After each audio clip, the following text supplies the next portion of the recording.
Sahabat Rema yang saling mengasihi dalam Kristus, apa kabar Anda semuanya? Tentu di dalam sukacita mempersiapkan Paskah. Hari ini Minggu Prapaskah yang keempat, tanggal 22 Maret tahun 2025. Gereja menawarkan kepada kita bacaan Injil Yohanes bab 11 ayat 1 sampai dengan 45 yang mengisahkan bagaimana Yesus membangkitkan Lazarus. Kisah ini cukup menarik karena situasi yang terjadi pada Yesus adalah di dalam teks beberapa hari ini atau masa Prapaskah ini, Yesus sedang dikejar-kejar orang-orang Yahudi. Dan mereka, orang-orang Yahudi ini ingin membunuh Yesus. Di dalam situasi yang sangat genting ini, Yesus masih punya hati, pikiran, masih punya perhatian kepada Lazarus. Yesus ingin menunjukkan kasih Allah yang besar bahwa Lazarus, sahabatnya ini patut diselamatkan untuk menunjukkan bahwa Allah mempunyai kuasa atas hidup dan mati. Maka Yesus datang ke Betania. Di sini bertemu dengan Marta, Maria, dan akhirnya membangkitkan Lazarus. Kalau kita menengok ke belakang, beberapa kali Yesus datang ke Betania, ke rumah Marta, Maria, dan Lazarus. Di dalam beberapa kali perjalanan, hanya sekelompok orang saja yang didatangi Yesus. Salah satunya adalah keluarga Marta, Maria, dan Lazarus. Dan kesan saya pribadi, ini mereka, Yesus datang ke situ adalah dalam konteks persahabatan. Maka dalam situasi yang genting, Yesus dikejar-kejar orang untuk dibunuh. Yesus masih punya perhatian prioritas yang lain, yaitu membangkitkan Lazarus. Maka Yesus datang ke sana.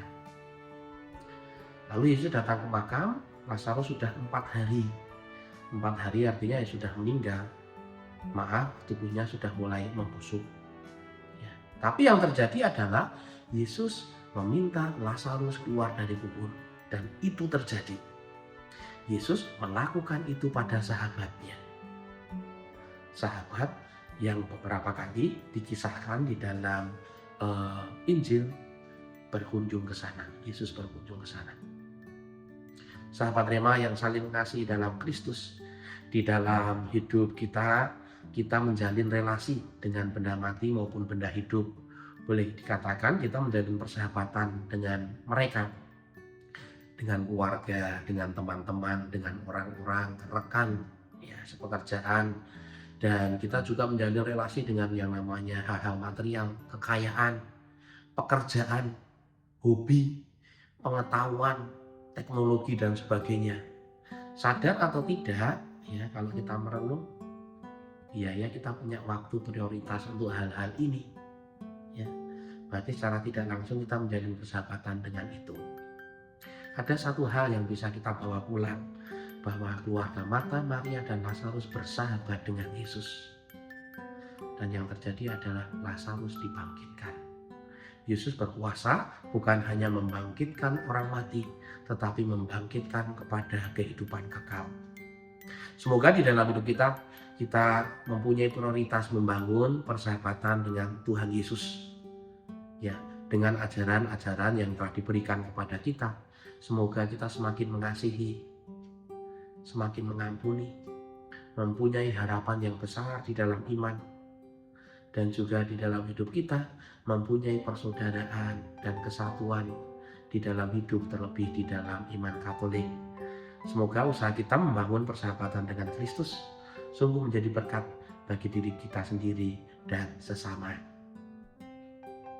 Allah Bapa yang Maha Kuasa dan Kekal, Engkau menganugerahkan persahabatan di dalam hidup ini. Semoga kami semakin tekun menjalin persahabatan dengan Dikau.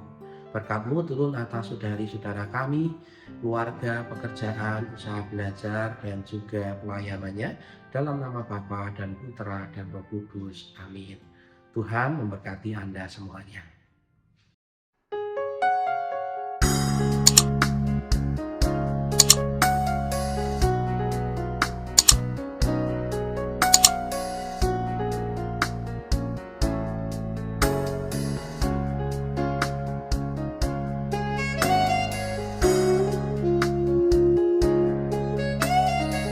Sahabat Rema, sampai jumpa dalam program berikutnya.